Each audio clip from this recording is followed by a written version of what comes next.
Hey, what's up, everybody? I want to welcome you to another episode of the Dreamers Pro Daily Recap, where we give you a recap of all of the hot topics that we covered that day. You can catch them in their long format and also catch it fully streaming for free on Apple Podcasts.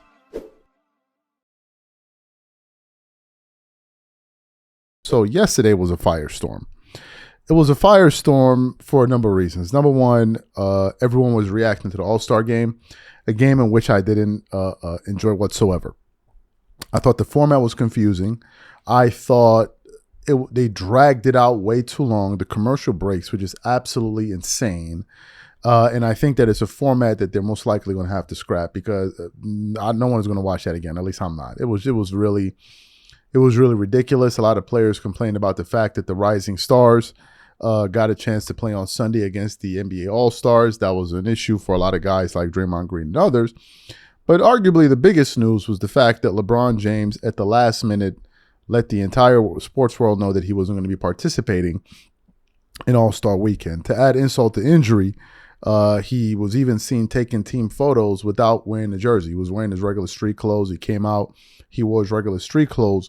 And people like Skip Bayless and others believed that it was a silent protest, maybe against the NBA allowing the rising stars to be there. Maybe he didn't like the format, whatever the case is. Now, yesterday they covered the All-Star game extensively on ESPN First Take, and the main people that talked about it was Shannon Sharpe, Kendrick Perkins, and Stephen A. Smith, and they addressed it from all angles. They even talked about, was LeBron selfish for not letting the league know in time so he would have allowed other players to have an opportunity to fill in his spot the way Giannis Antetokounmpo did. I heard Nick Wright defending it earlier, saying that, if LeBron had made it known last week that he wasn't going to play, it would have brought it would have dampened the excitement going into the weekend. It would have hurt ratings. I'm like, Nick, do you know the ratings over the last 2 years? And LeBron played in them. Like, who are we even joking with right now? So I thought that was a cop-out, but typical Nick Wright, just out there defending whatever LeBron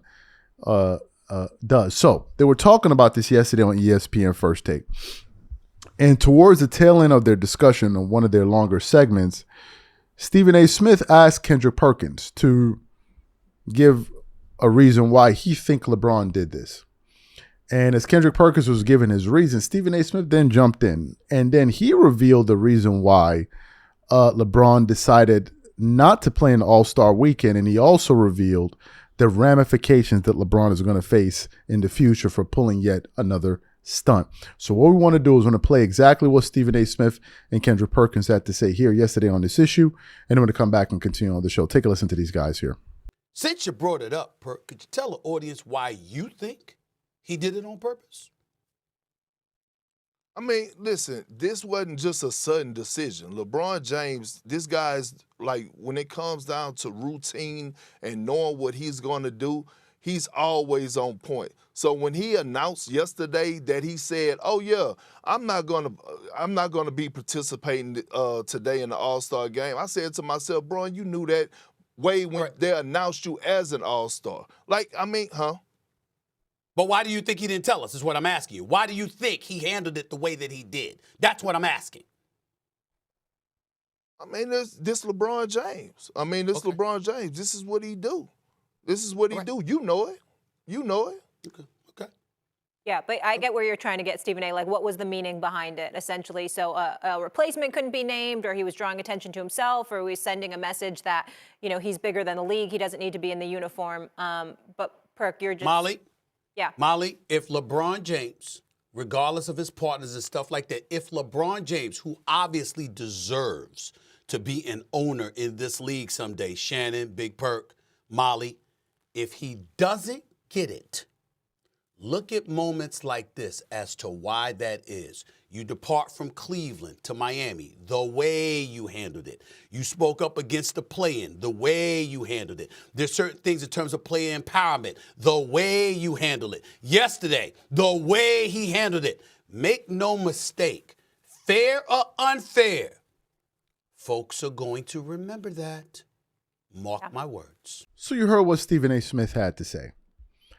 Essentially, he's saying that LeBron's protest, which he believes he did, is something that's going to come back and hurt him.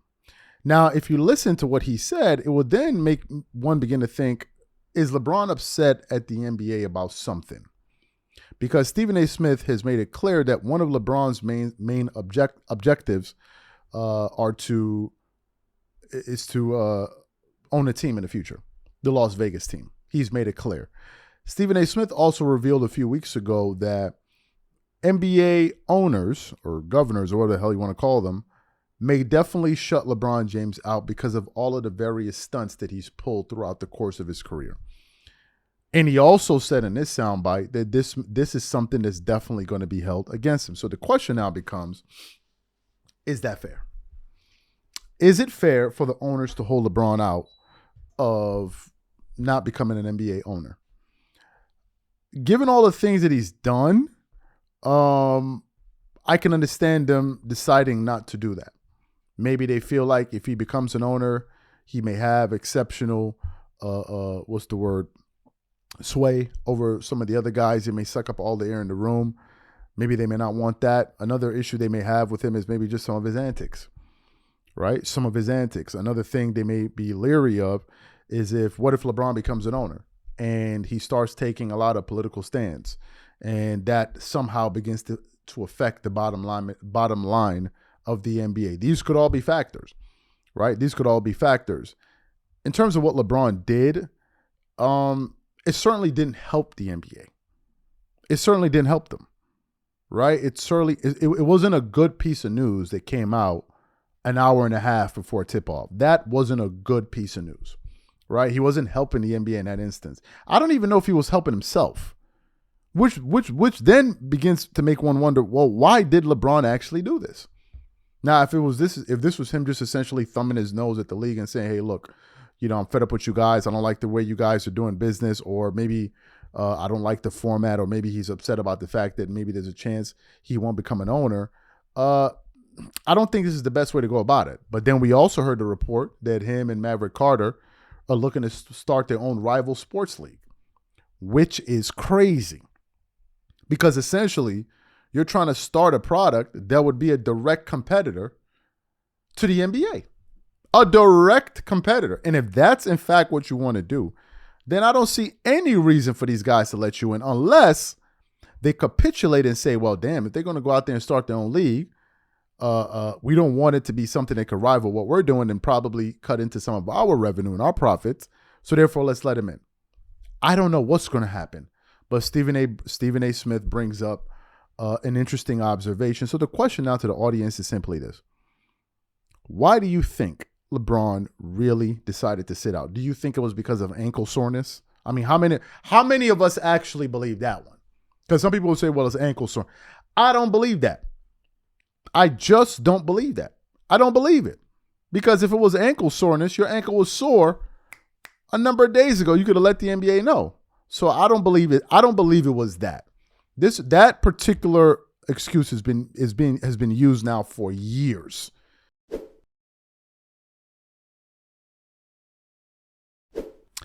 Just 2 or 3 weeks ago, the biggest news that hit the sports world this year was the shocking out of the blue trade between the Lakers and the Dallas Mavericks where they swapped Luka Doncic, a generational talent, for Anthony Davis, one of the best players in the NBA. Something that sent a jolt throughout the sports community. We all reacted to it. At the time that it went down, a lot of us were kind of giving our immediate thoughts, and I was amongst the people that said that the Dallas Mavericks won the trade in the short term, and I believe the Lakers won it in the long term. But then Anthony Davis obviously had his debut game, and he got injured in the third quarter where he was having a beast mode game. I think it was like 26 points, 17 rebounds, 7 assists, or 16 rebounds, 7, some beast mode game. Then he gets injured, right? And we haven't seen him since. And then we looked on the Lakers side, and then we realized, okay, Luka Doncic was injured during this trade. And I then thought to myself, I said, how can players get traded? Don't you have to pass a physical examination? I don't know how that works. But anyway, it worked out for this situation. Same thing with the Ben Simmons trade. It worked out there as well. I don't know how. But anyway, that trade went down. And everybody was reacting to it. And I thought that the Lakers really did well by securing a cornerstone player for the next 6 to 7, 8 years in Luka Doncic. So what happened? The first game, Luka played with LeBron James. They won against the Utah Jazz, I believe 130 to something, right? They beat the Utah Jazz. Everyone was hollering and screaming, twerking it up all over the place. Then the very next game, which was the last game before they went into the All-Star break, they ended up losing to the Jazz. And I think they ended up having to take their starters out in the fourth quarter. And then people started to become skeptical about this team. And by skeptical, I mean they really began to become skeptical about Luka. And then I started noticing various channels making videos about Luka. Luka, did the Lakers lose this trade? Did they get a lemon in the trade? Was it a bad trade? And blah, blah, blah, blah, blah. And I'm like, what's going on here? Then I woke up and I saw a segment from Nightcap with Chad Johnson and Shannon Sharp, and they were talking about some new information that surfaced from an article via Athletic that was talking about some of the issues, the hidden issues surrounding the Luka Doncic trade. And I'm like, what's going on here? So I did some research and I came across an article from heavy.com with the following headline that says, Lakers bad news on Luka Doncic keeps coming on many fronts after All-Star breaks. The trade. And NBA fans and the media call it now. The one that sent a 31-year-old Anthony Davis to the Dallas Mavericks in exchange for 25-year-old five-time first All-NBA shooting guard Luka Doncic, who became a Los Angeles Laker, has so far not worked out terrifically for either team. Playing just one game in Dallas, Davis suffered an adductor injury, the type of injury once referred to as a groin pull, that is now expected to keep him sidelined for multiple weeks with no target date for a return in sight. On the Los Angeles side of the deal, Doncic continues to struggle with a left calf strain that kept him sidelined for 27 of the 49 games before he was traded.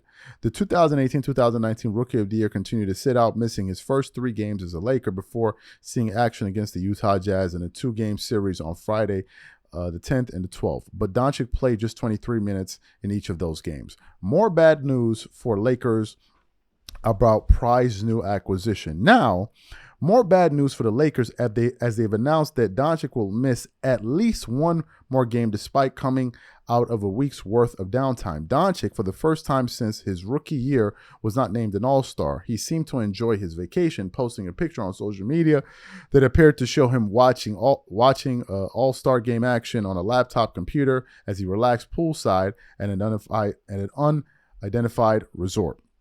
Though it looks as if he should be well rested when the Lakers face the Charlotte Hornets at home on Wednesday, the team now says he will miss either that contest or the game the following night when the Lakers travel to Portland, Oregon to face the Trailblazers. The Lakers have kept Doncic under 25 minutes in his first 2 games in purple and gold and are expected to persist with a measured approach as the 25-year-old progresses in his comeback after missing his final 19 games as the Maverick, with the left calf strained on Christmas Day. NBA insider Mark Stein wrote in his Monday newsletter, when the Lakers will get the full benefit of Doncic's presence alongside LeBron James remains up in the air. And now, in yet more bad news, after James pulled out of the Sunday's All-Star competition in the last-minute sighting, ankle and foot discomfort, according to correspondent Sam Amico of Hoops Wire, some around the NBA say they would have been led to believe the issue isn't exactly minor. And then let's move to the last part. It says Doncic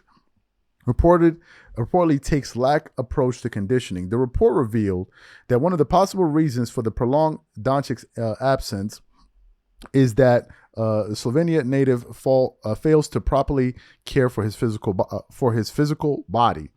The Athletic reported that the Mavericks had grown frustrated with Doncic's conditioning and off-court habits. In one instance in November, the Mavs sat their mercurial young star for 5 straight games with what was listed as a right wrist sprain. However, according to the publication, that injury classification was not entirely true. In reality, Doncic was supposed to use time off to improve his conditioning, team sources said. Eventually, Maverick officials became so concerned that Doncic's body would break down possibly sooner than anyone would expect, and that they decided they must move on from someone who could still one day be a league MVP. So they shipped Doncic to the Lakers, where his lax approach to conditioning becomes the Lakers' problem now.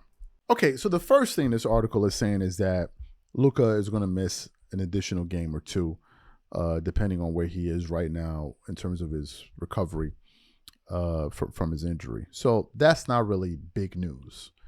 The bigger piece of news is what the article said at the latter stages, which is where it says that the Mavs had grown frustrated with how Luka took Luka took care of his body, and that he didn't really seem to be dedicated to his physical conditioning, and they were afraid that he would end up actually having a shorter career if he didn't change things, which he didn't show any indication of doing. So therefore, they decided to ship him off to the Lakers. So what does this all mean? It means a few things. It means, number one, that the Lakers took a chance on him, or they didn't do their due diligence. Now, let's go back to what was said after the trade. Nico and Rob Pelinka said that they had this conversation in private. Let's think about this carefully. These two guys are buddies. They had this trade under wraps. They were working on it together. So you're telling me that Nico, who's such a close friend with Rob, didn't disclose to Rob some of the concerns that the Mavs were having with Luka? Is that possible? Well, I don't know if it's possible. You tell me. These guys are close friends. So we would then have to say that Rob was either totally unaware or he was told something that was different from the reality. So we have that aspect of it in terms of the Lakers being duped in this trade. We have the other aspect of it, which is Luka not going to be healthy enough to perform for the Lakers moving forward? That's another issue. And then we have the final angle in all of this, which is this. Are they trying to find a roundabout way for finding who they're going to place blame on in case things go wrong? This is where I depart from this entire story here. Because to me, what this looks like is that the media and people out there that make up the media are looking for who they're going to scapegoat in case things don't go well. And now it seems like they've identified their new scapegoat, which is Luka Doncic. And now if things don't work out, they're going to say, well, it's Luka's health. And the reason I can't take these people seriously is because this has been the pattern for the last 6 years, or rather, it's been the pattern ever since LeBron James got there. Every year, there must be somebody new to blame or something new. If they're not blaming star players, damn, I just bit my tongue. If they're not blaming star players, they're blaming role players. If they're not blaming role players, they're blaming coaches. This has been the pattern. So now it looks to me that the new person that they're singling out is Luka. And the craziest part about all of this, Luka's their best player. Luka's the Lakers' best player. Don't tell LeBron fans that, because LeBron fans, in their mind, they believe LeBron is the best player in the world. They believe he's better than Luka. They believe he's better than Giannis, and they believe he's better than Nikola Jokic if you ask them. They really believe that. They really believe that what we see with Nikola Jokic is not real. It's not really real. And now they're looking for a roundabout way, a slick way to blame Luka. That's what they're trying to do. The guy that just came from the finals with this body of his. This is what they're trying to do. And you better believe if this thing goes sour and they start losing, they're going to blame it on Luka's conditioning. Book it. The issue will now be Luka's conditioning. I thought this LeBron James media would change after Luka got into town. It looks like it won't. The new scapegoat looks like it's going to be Luka Doncic. Mark my words. If things don't work out, they will blame Luka. You better bet it.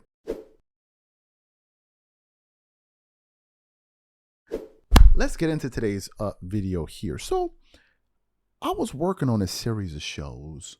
We did a show, obviously depends on the order in which you're watching these shows, of Kobe saying he would beat LeBron one-on-one. You know, they've been talking about this one-on-one tournament for the next All-Star game and all of that, making like $1 million prize or whatever it is.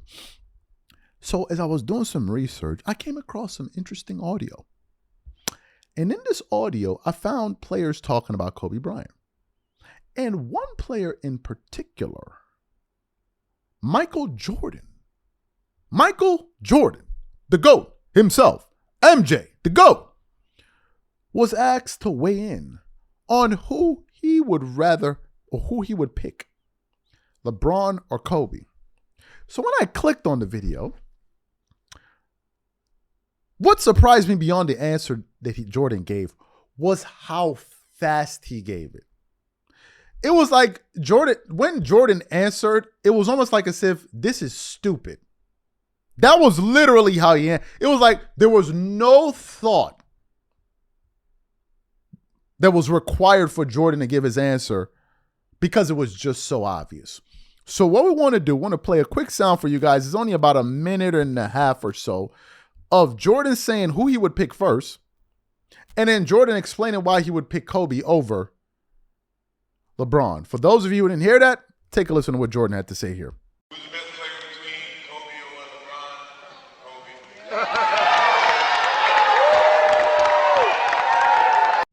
LeBron? Kobe. Kobe or LeBron? Well, I mean, that's a tough one. I would say the Kevin Durant. Nah, in terms of dominance of the game of basketball at this stage, it is LeBron. Championship-wise, Kobe Bryant. He wants it so bad and he's willing to go to the extreme, guarding the point guards at the age of 34, playing 38 minutes, 40 minutes. That's ludicrous. I think this is what he's battling with. It is what it is. He's cursed as much as I am. And if you had to pick, between the two, that'd be a tough choice. I mean, but 5 beats 1. And Bryant loving the feeling of being a 5-time champ. So you heard what Michael Jordan had to say there. He would pick Kobe in a heartbeat. There's even another audio of who Jordan believes playing people one-on-one. Jordan said the only player he believes that can beat him one-on-one was Kobe. That's the only guy. The reality is, Kobe is the closest thing to Michael Jordan. And Kobe is the second greatest player of all time. Because if Jordan is the greatest player of all time, which the vast majority of us agree on, how is Kobe not the second greatest player of all time when he's the closest thing we've ever seen to Jordan? Now, what people like to say is, well, Kobe, just another version of Jordan. Yeah, but he's still, that means that he's damn good. By them saying Kobe is just a copy of Jordan, what they're not saying is Kobe is a bad player. They think that's what they're saying, but that's not what they're saying. They just saying that he's similar, and they have similarities in the game and they have differences. Jordan was a better defender. I believe he was stronger. Kobe had better ball handling skills and all of that, but they're very similar in certain ways. Jordan was more athletic. You get my point.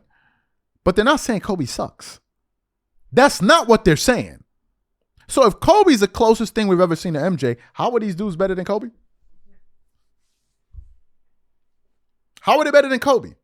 And why did Jordan pick Kobe? Why didn't he pick LeBron?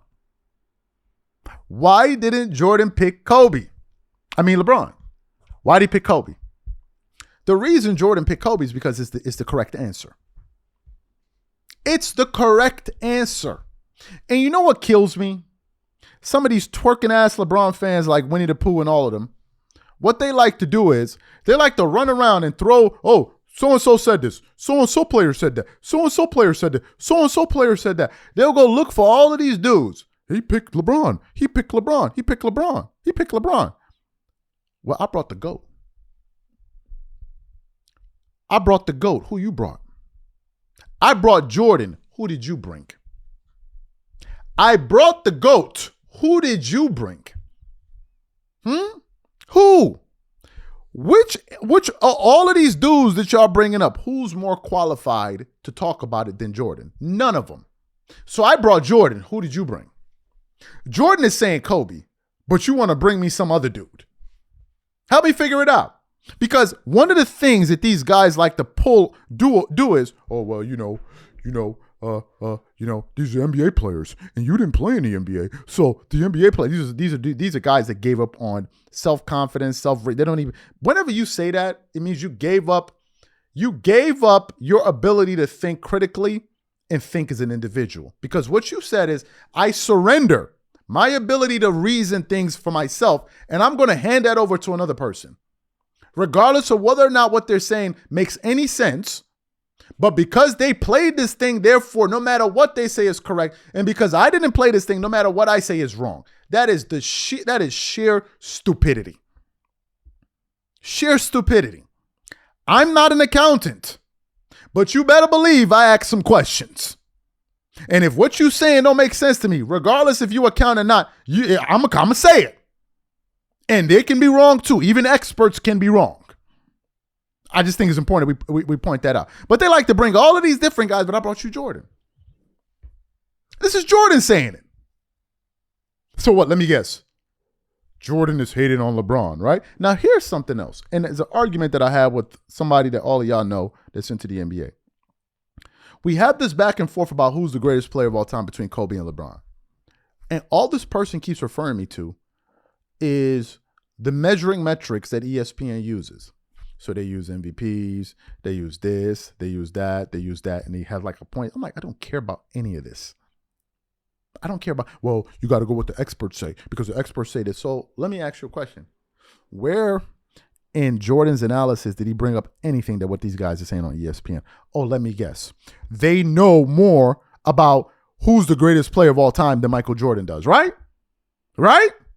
They know more. They know more, according to you. Let me tell y'all what's been happening. The fact is, a lot of NBA players, a lot of NBA players know Kobe's better than LeBron. A lot of them also know Jordan is the GOAT.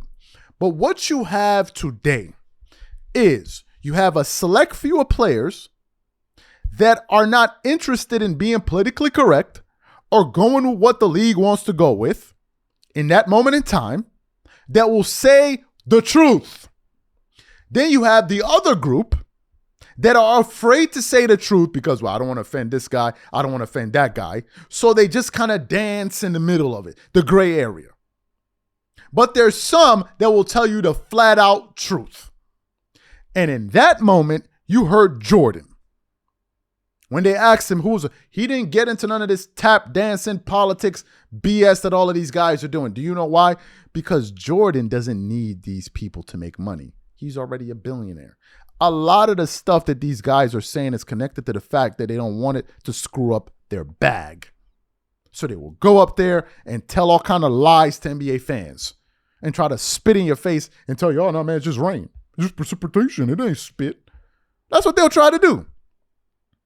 But here you heard the GOAT say it himself. So the question I have for those of you who disagree with Michael Jordan, my simple question is to you, why should I take you seriously over Jordan? You know, the same thing y'all be saying to me when y'all be bringing up NBA players. I have a simple question. Why should I take your words over Michael Jordan?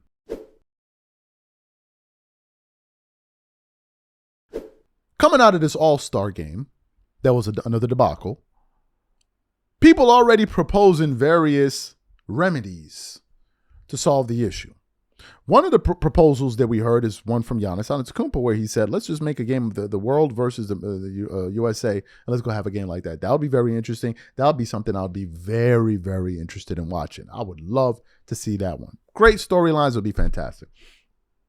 But another one I've been hearing is this one-on-one tournament, one-on-one tournament, where I guess players will be playing one-on-one to see who's going to be the best one-on-one player. I even saw a video of Kyrie Irving talking about that that's something that he himself would endorse, right? So we heard that. Then we heard the comments from Draymond Green when he went out there and said that, was it Draymond? No, it wasn't Victor. I know that. It was Draymond. That LeBron would be the best one-on-one player in the... Draymond don't take no days off, bro.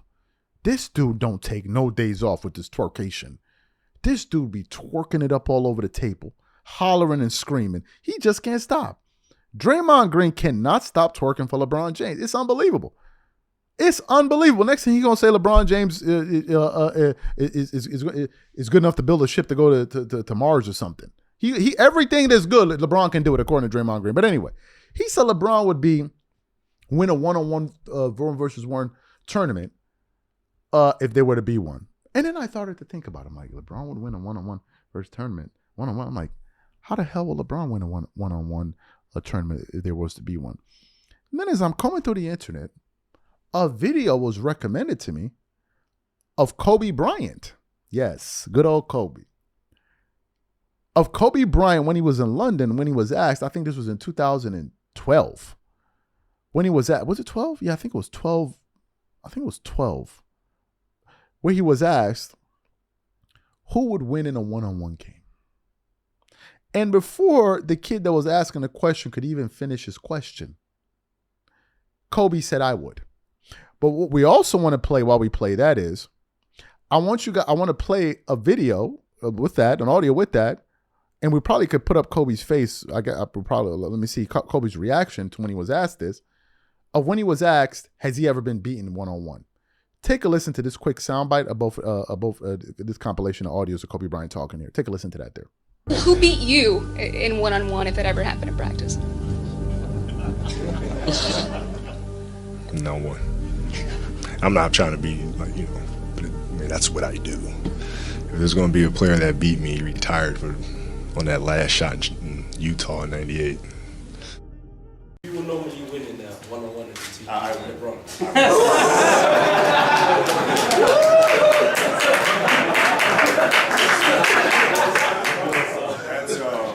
That's what I do. One-on-one is that's easy for me.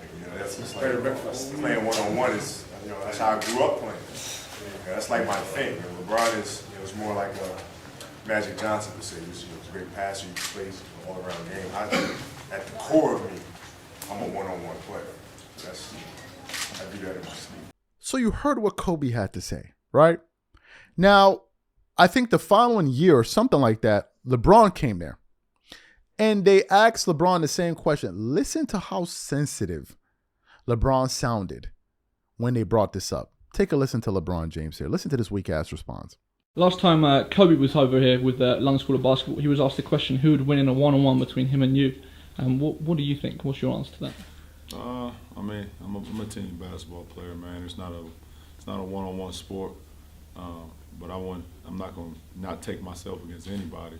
So I always feel, no matter who I'm going against, that I will come out victorious. But we won't see it. Nobody will ever see it. So y'all can stop asking that question. So you heard what LeBron had to say. Now, these LeBron fans have been trying to rewrite history. Act like they're trying to distort reality and act like we didn't see what we saw. Oh, Kobe was never this good. Kobe was never that good. And I said to myself, while working on the notes for this show, I said, you know what? Let's play a quick compilation of some NBA players saying who they would pick, Kobe Bryant or LeBron James. And I want you guys to take a listen to one of those people in there. You may hear somebody pretty familiar that has a very big podcast these days that's been doing a lot of twerking for LeBron James. Said something awfully different here. Now didn't he? Take a listen to this soundbite here. Who's better? Probably Kobe. I mean, all around he's just a better player in a sense of skill work, knowledge, But it's hard to knock what LeBron does. I mean, LeBron is amazing. What he's good at that's what he is. I mean, when I say Kobe Bryant, first thing that comes to mind is what? Man, greatness. Greatness. I mean, he's the greatest player of my generation. He was he was that guy after Mike that really just won, and he was about winning championships, and he really did it at a young age. I mean, he was, what they three-peated, he's 21, 22 years old, and it was just amazing just to see him kind of climb up so high so fast, and they did have their struggles, but he was still a great player. I mean, one of the greatest I've ever seen, of course. You did. I understand it. I understand Kobe over LeBron. Yeah, I'm team Kobe. Ooh, but ooh. that's just me. I played against both guys. More Kobe, being in the West, seeing that firsthand, taking nothing away from LeBron. But I'm Team Kobe. Because? Just mentality. He's the closest thing, in my opinion, to Michael Jordan. Wow. Who's the best player between Kobe or LeBron? Kobe.